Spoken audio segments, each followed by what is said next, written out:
Hey guys, so I am recording my final reflection for this internship class, which I kind of can't believe I'm doing. Um, I can't believe it's all ending so soon. Tomorrow's actually my very last day at the mayor's office in Warwick. So I'm gonna be bringing my thank you notes, might bring in like a little box of donuts, like kind of like celebrating like my last day, and so I'm looking forward to it. I'm kind of sad that it's gonna be over because I really enjoyed my time there. But I am looking forward to tomorrow in a way too, though, because a couple weeks back, I asked my supervisor Sue if there was any way that she thought like I might continue in the position that I am in right now, um, or if there's any potential for me to get like another city job, or something like within the state level, because it's technically a state job.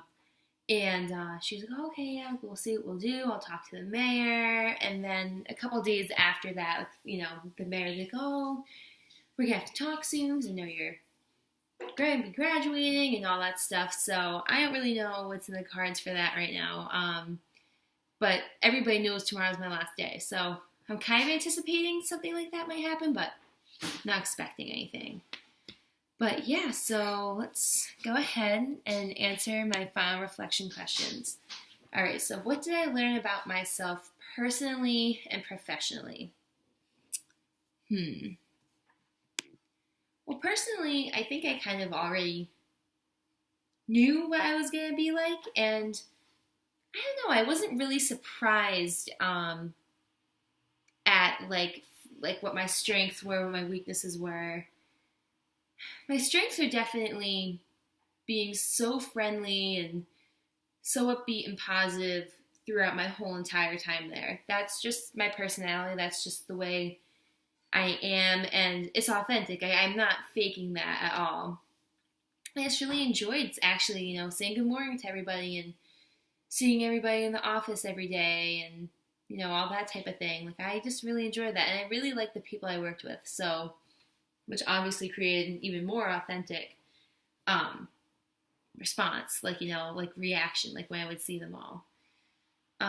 So I knew that I was gonna be positive and upbeat and happy. But in terms of personally, like with the work I did, I knew that I was gonna be very detail oriented, not gonna really take risks if I wasn't sure like about like a certain fact, or if I think before Manning's right, like I would always have to check with my supervisor, or just find like another resource to make sure the piece of information I was putting down was actually correct. So in that way, I know I'm very kind of careful, like to double check things, like to have other people look over my work. But yeah, but I guess I did grow in a little bit of a way. Because there were some things where I was like, I'm 100% sure this is right, but something I'm like, oh, I kind of still want to get it checked, but then I was like, no, like I was able to learn, I was able to start to delegate what questions were worth bothering my supervisor about versus, something that was just kind of stupid and like just me erring way too much on the side of caution. And then professionally, I definitely grew a lot in my professional side.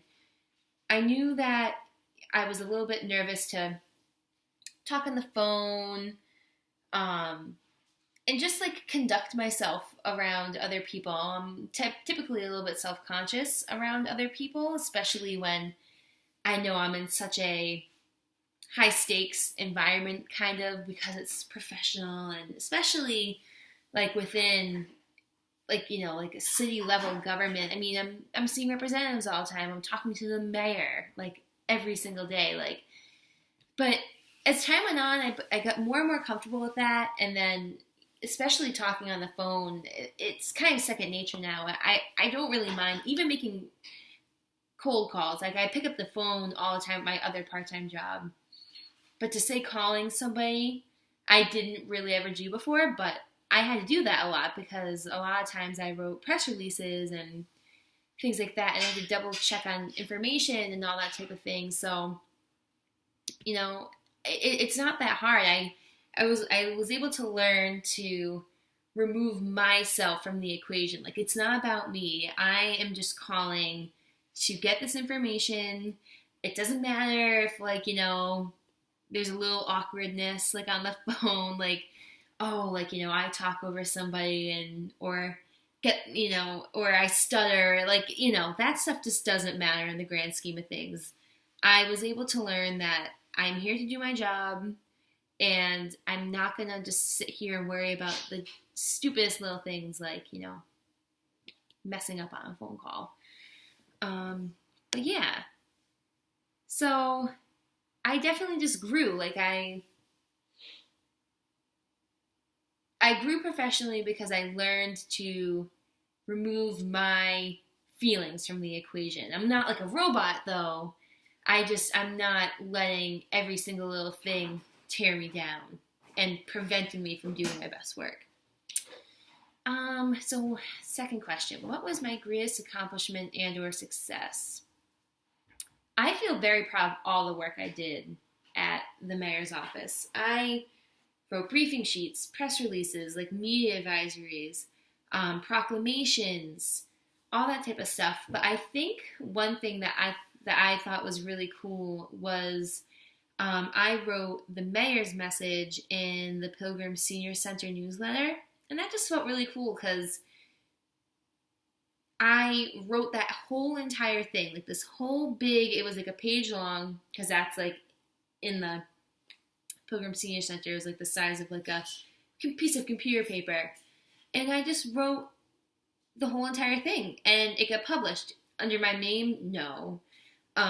Because technically in this internship I was like a ghostwriter for the mayor in a lot of ways, but it was just cool. Like, I was able to come up with the ideas for it by myself and just kind of do whatever I wanted with it. And it just felt really cool to be like, all those words in that newsletter were my own, even though, it was through the mayor. But it felt cool because when I was able to do that, I felt like I was a representative for the mayor. I'm like, my words are representative of him, representative of the mayor's office. And as being somebody who grew up in Warwick and has lived in Warwick her whole entire life, I knew what I was talking about because I was talking about, oh, spring's coming up, go walk in any of our many walking parks in Warwick. And I just I just really knew it. And by the time I was writing that, I was probably halfway or a little bit more than halfway done through my internship, so I was very comfortable. And just very comfortable with that type of writing. It was very conversational, almost kind of like a blog. So I'm really proud of that. That was definitely my favorite thing that I did. So what did I find, third question, what did I find most challenging about this experience? Most challenging thing, I think, was getting over the fact, actually, that I was a ghostwriter for the mayor. In the very beginning, when I realized that I wasn't, like, doing PR stuff, like, I thought I would be, like, advertising, this is where the mayor's going to be going, and blah, blah, blah, and I thought that was all it was going to be. And while I did do that, a lot of times I wrote letters as though he was writing them. I wrote citations as though he was the one who had written it. And I think the one thing that really bothered me was when I would do the condolence letters. After somebody dies, it's a very, very, very sensitive time. And all I can imagine in my head was a relative of a person who just recently passed away gets a letter in the mail, and it's, a condolence letter from the mayor saying how sorry he is and how he's been there because he has, like, empathy and, everything that letter would say. And it has a signature, which makes it feel like, oh my God, the mayor really took the time out of his day to write this to me. And that just made me feel sad because I knew that's not what was going on, because clearly I was the one, doing the Excel spreadsheet, doing all that research behind it, and then he just gets to sign off and act as though like it was like his own words. But I realized, though, not all mayors do that. type of thing. Not all mayors send condolence letters out, and the mayor has bigger responsibilities. And although writing isn't one of them, you know, he has to do a lot of like the stuff with like the finances of the city and all that stuff, which I never even really got involved with. I was only on like the writing end and like the representative, like, you know, representing him to the city of Warwick and like, you know, like his public image. But it's just necessary. I just learned that it's just necessary, and it actually made me feel good at the end of the day, because when I realized that if the mayor of a tiny city in the smallest state, Rhode Island, has somebody who's doing all his writing for him, I know that higher levels, national levels, that there are people who are writing for these political figures, these public figures, these leaders. It just made me feel good because, you know, it's like they're my own words. And even though he gets to read over the drafts and he has the final say, I kind of get to say it. And I think that's kind of cool. It makes me feel powerful. I no longer look at the ghostwriting as a bad thing. Like, oh yeah, well I write and they're not my words, and like somebody else gets to take all the credit for it. I don't know. I think that there's definitely, it's all about perspective with ghostwriting. That's all I'll say. That's what I learned about that. So it was challenging, but I definitely grew from it. That's for sure. So, all right. So fourth question: what soft skills and tangible skills did you learn and develop? Well, soft skills are like the interpersonal skills, and I think I already had great personal skills by the time I started at the internship. I think, you know, just learning that, like really going in and saying hi to everybody every single day and truly asking them how they're doing, and, you know, remembering little pieces of information about them and all that type of stuff. Like, it really goes a long way. Like, and communication goes a long way as well, and just always saying please and thank you, and just being polite and professional and kind. That is so important. For not only does it make you feel better, but it makes everybody else around you feel better. So that's super important. And what I learned from that is just to keep doing that no matter where I end up, job-wise later on. And then tangible skills, the things that I really worked in were Word. I really learned how to do Excel, how to work with Excel a lot more because I made spreadsheets, so that was good.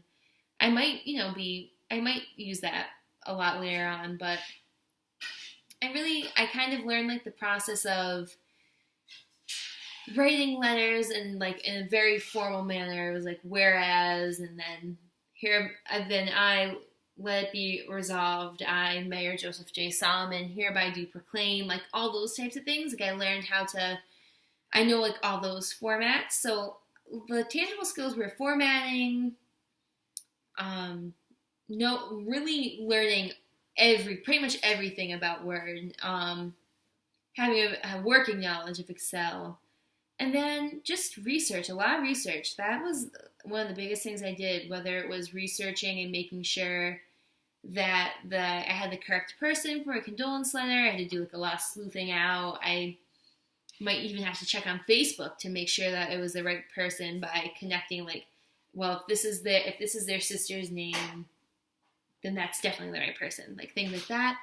Or when I would do the briefing sheets, I would just have to do a lot of research on the places that the mayor would go visit. So like Cork and Rye Gastropub, I had to visit their website a lot to learn about, you know, types of food that they offer, types of beer that they offer, and other alcohol, and what their mission statement was, what gastropub even meant. So things like that. So I had just tons of research, and I enjoyed that. Was used to researching, just being a college student and researching for papers and stuff as a writing major, but I learned how to do it efficiently, and learned how to like tier it, like most important to least important, in terms of for a professional working job. All right, so 5th question. What influence will this experience have on your future academic and career choices? The interesting thing about this is that for this class, when we had to interview a professional in a field that we thought we might want to go into, I interviewed Steve Feinstein, who is a copywriter at my dad's company. And I learned from him that when you're a copywriter, you compose so many different types of documents. And a lot of them being among the types of documents that I composed at this internship. So press releases, briefing sheets, letters, all that type of thing. And that's just to name a few of the things that Steve does in his job. But as a writing major, I always knew I wanted to be a writer, but I couldn't ever really pinpoint down like what kind of writer do I want to be, because I genuinely enjoy all types of writing. So learning that that's what a copywriter does is do all different types of writing, and you write for all types of different audiences and all that kind of thing. I did that in my internship too, and I loved it. So this internship solidified in me that I wanted to be a copywriter, because that was a job title. I was like, oh, I think I might want to be a copywriter or a technical writer. But no, now I know I want to be a copywriter for sure. Is there any guarantee that I'll love a copywriting job? Maybe not, but I know that's exactly what I want to try to do now. That's where I want to start. Who knows what would happen in the future, but that's where I want to start.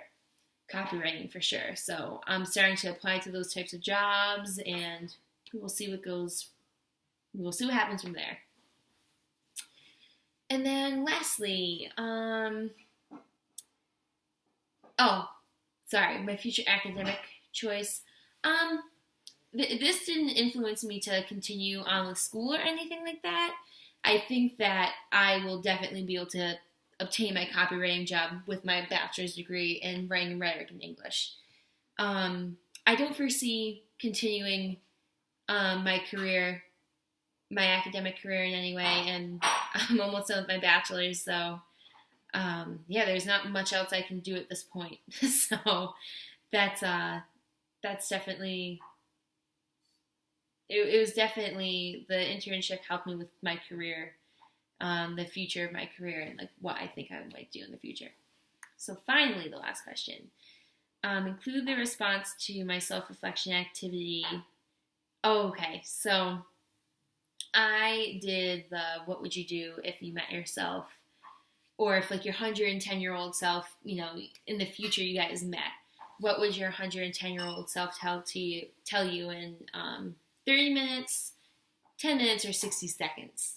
So for the 30-minute one, I remember writing down, it was something very, like just sitting down being like, being 22 years old and going into the working world and graduating and stuff, it's a very anxiety-ridden time. And my 110-year-old self would tell me that it's not worth worrying about what might happen. What's worth worrying about, or not even worrying about, focusing on, is the present, is the future. And to take it day by day, hour by hour, minute by minute, and to not get so caught up in the what ifs of life, and to just try to appreciate what you have now, and still to plan, but not like in a catastrophic end of world, the worst case scenario type of way. And I tend to have that mindset. So that's what my 110-year-old self would tell me now. And not just even for college stress and career stress, just in general about anything. It's not, anxiety isn't, it's really not worth it. In the type of world that, or in the time that we live in, the anxiety that was wired in our brains for when we were cavemen, we don't really need now.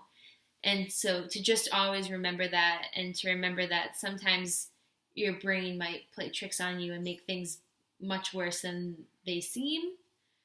Than they actually are. So that's what I would say in 30 minutes. In 10 minutes, 10 minutes and 60 seconds, like the same thing. Like, they were pretty much the same thing. It was very like, don't worry, don't fret, just do your best work that you possibly can, and know that will pay off in the end. And that was especially the 60-second one. The 10-minute one was kind of more like, don't worry, and just, lay a good foundation for yourself. But if I only had 60 seconds, if 110-year-old me only had 60 seconds with me now, it would be, do your best work, be honest, don't try to take the easy way out with anything, just do your absolute best and know that whatever that is will pay off for you in the end. So yeah, that was a really great activity, and I really enjoyed that. And in times of trouble, I will think of my 110-year-old self, and that might just be a good tactic to settling any anxiety that I'm experiencing at the time. So, but yeah, this was a really great experience this semester. This class was awesome. I really felt like I kept me on track week by week, and I really did learn a lot from all the lessons, and was able to reflect a lot on what I had learned, what I was learning in my internship, and how I could apply it to like all those lessons and stuff. So it was great, and I really enjoyed it, and I'm excited to move forward in my future and in my career. And yeah, I'm just going to take that advice and just make sure that I do the best that I can, and everything will fall into place from there. Thanks. Bye.